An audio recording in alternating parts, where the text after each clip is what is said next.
Stuff I Learned Yesterday, episode 659, Becoming the MVP.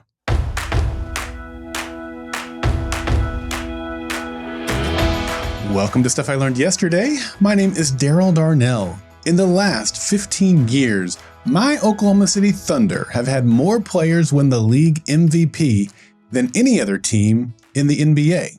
And I believe that if you aren't learning, you aren't living. Well, in case you're wondering, OKC has had 3 players win the Most Valuable Player award, and those are Kevin Durant, Russell Westbrook, and Shai Gilgeous-Alexander. Now, Denver has also had 3 award winners in that time span, but they've all gone to the incredibly talented Nikola Jokic. What do you think of when you hear MVP? Perhaps one of the guys I just mentioned comes to mind. Perhaps it's a different player from a different team or even a different sport. Maybe you're not really into sports, so nothing comes to mind when you hear MVP. Most Valuable Player isn't the only possible meaning of the MVP acronym. My guess is that some of you think of something else specific when you hear those letters. For some of you, MVP stands for Minimum Viable Product. That version of the MVP will be our focus for today. According to Google AI, a minimum viable product is a stripped-down version of a product or feature designed to be released early and get customer feedback. It focuses on the core functionality necessary to address a key customer need, and then it allows for rapid iteration and learning. Essentially, it's a way to test an idea with the least amount of effort and cost before investing heavily in a full-fledged product. Now, unless I specify otherwise, for the rest of this episode, when I say MVP, I'll be referring to Minimum Viable Product. I don't know exactly when I first became familiar with the concept of an MVP, but it was sometime in the last 10 years. Certainly after I left my corporate job and certainly after I started my own company. Yet, as I look back, there are 2 specific examples of me implementing an MVP before I ever knew to call it that. Let's explore those examples today and what I've learned about MVPs since. Hopefully, in doing so, we'll discover some details that will help all of us. In the mid-O's, I was promoted to a new position at the bookstore chain I was working for. I was given the task of creating a new department within the company, and that department was the e-commerce department. The company had been considering entering the e-commerce space for about 5 years, and the leadership within the company decided that the time had finally arrived to move forward. At that time, our company had between 20 and 30 stores in 5 states. We had one centralized distribution center and our own trucking system. And this meant that our warehouse and distribution systems were designed and optimized to pull and ship 1 truckload of merchandise to each store once per week. We recognized that this was a system that would not work for e-commerce, which is designed to pick and ship small orders to individual addresses each day. And if we did things right, those orders would be in the thousands per day. This was one of many challenges we faced as we started this new department. We also needed to identify and scope out every single feature we wanted the website to include. Once we had that figured out, we had to put together a proposal that we could present to vendors. Of course, that meant we also needed to figure out research to know which vendors were capable of building a platform as robust as the one we needed. We then needed to interview them and hire one. And only then would we be at a spot to begin the real work of coding the website and integrating it with our existing inventory management systems. That entire process was lengthy. It took well over 18 months for all of that to transpire. So what could we do in the meantime? Enter the MVP. We knew that we had to solve the challenge of shipping out thousands of individual orders every day. We knew we needed to have this experience and knowledge on day 1 of our new website. So we opted to solve this challenge by setting up stores on third-party sites like Amazon and eBay and a few others. And it worked. We immediately started getting sales. Not thousands per day, not hundreds, but dozens, and it grew from there. We worked with our warehouse management team to develop new picking methods. Our own team developed sorting methods. We experimented with various packing materials and shipping label systems. In addition to those operational systems, we also developed customer service protocols and trained a team to handle those situations. So by the time the website was ready, we had operational and service systems that were smooth. We had trained and competent personnel. We had expertly selected and branded packing materials for even our oddly shaped products. We were ready. And I still remember the moment we all stayed late and flipped the switch to convert to our new website.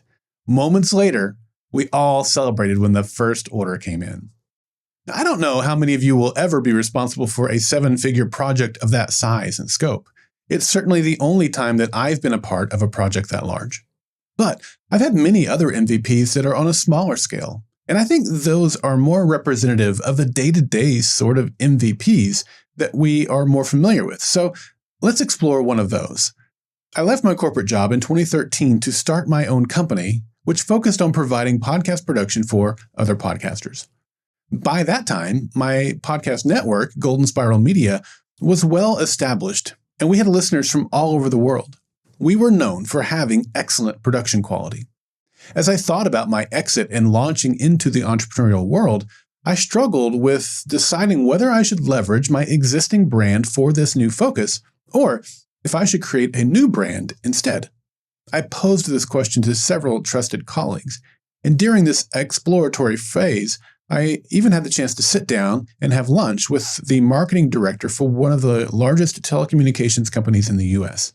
I told her about my plans and my dilemma, and she recommended that I leverage the Golden Spiral Media brand and build my new business out of that brand.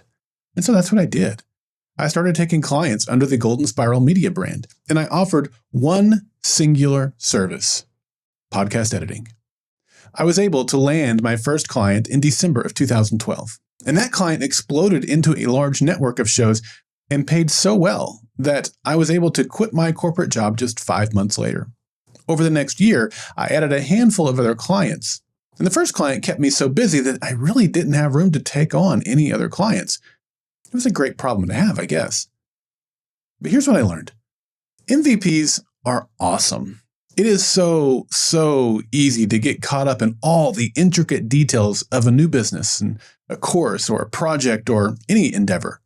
But not all of those details matter. Call it paralysis by analysis, decision fatigue, or whatever you'd like. Over the last 10 years, I've seen it happen time and time again in my own life and in the lives of so many others. That is, we want to launch our project and we want it to be perfect. We want to have every detail figured out before we move forward. I get it. That sounds wise. The problem is that far too often, our desire for perfection kills our momentum.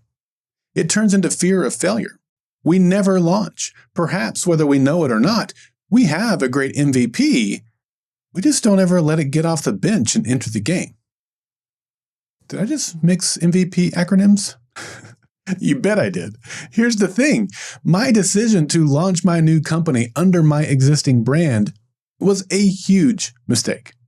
I was fortunate to get that first high-paying client, but that work ended up masking my error for over a year. By the time I realized it, it was almost too late to save my business.